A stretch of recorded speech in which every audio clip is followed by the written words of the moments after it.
human body is made to walk. Our bodies function better when we walk. We are healthier in many ways when we walk. There's almost nothing that we can do for our own personal health that creates more benefit than walking. Walking 30 minutes a day, 5 days a week, actually reduces the rate of people becoming diabetic by over half.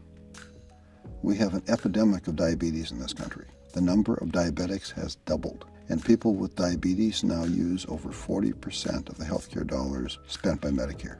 We could cut the number of new diabetics by more than half if people simply walked that half hour a day, 5 days a week. The benefits of walking are so good that they are hard to believe. We are far less likely to have strokes, heart disease, and hypertension when we walk. Women who walk have a 43% reduction in the risk of stroke. Walking reduces hypertension. The body has over 100,000 miles of blood vessels. Those blood vessels are more supple and healthier when we walk. Walking is clearly what our body is designed to do. We resist disease more effectively when we walk. Walking cuts the risk of chronic conditions, and walking also improves our body's ability to resist cancer and recover from cancer. Women who walk have a 20% lower likelihood of getting breast cancer and a 31% lower risk of getting colon cancer. Men who walk are 2/3 less likely to have a positive biopsy for prostate cancer and a 60% lower risk of colon cancer. Men who do have prostate cancer who walk have a 46% lower mortality rate than men with prostate cancer who don't walk. Women with breast cancer who walk have a 50% reduction in the recurrence rate. Walking in adolescence cuts the risk of breast cancer in postmenopausal women by more than 60%. Our body needs to walk. We have better internal chemistry when we walk. We are significantly less likely to catch a cold when we walk. And people who walk that 30 minutes a day, 5 days a week, have a 46% shorter symptom time for their colds. Walking has shown to reduce the cell deterioration in the brain for people who are genetically at high risk of Alzheimer's. Walking actually increases brain health and the size of the brain for walkers over the age of 60. Walking can have a major positive impact on depression. Several studies have shown that walking 30 minutes a day, 5 days a week, has had a more positive impact than some of the antidepressant medications and has significantly increased the effectiveness of those medications. People who walked were also significantly less likely to be depressed after a year. Walking creates positive neurochemicals, and it is the easiest health improvement strategy to maintain over time. It doesn't take very much equipment to walk. We don't need to run or jog or swim to get the benefits of walking.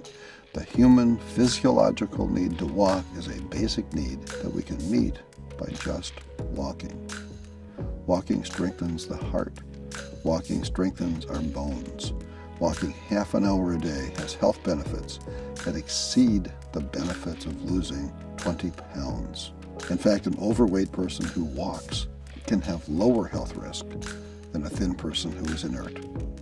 The health risks of being inert are just becoming known, and they are considerable. Lancet Magazine and the National Institute of Health have all endorsed walking as one of the very best things we can each do for ourselves. The Harvard School of Public Health and the Mayo Clinic have saluted the benefits of walking. The medical evidence for walking is huge, and it is growing. The very best news might be that we don't have to walk that 30 minutes every day in one straight period of time. We can break it up and still get full benefits. We can walk 15 minutes twice a day and get the same health benefits. 2 20-minute walks would be optimal for some people. So planning our day around finding those 2 15-minute walk times is a lot easier than having to find time to walk the full 30 minutes in one uninterrupted time slot. We all need to walk. We owe it to ourselves to walk. We can be healthier and stronger and happier as people when we can walk. There are no magical cures or silver bullets. There is no guarantee that doing any particular thing will work for any given person.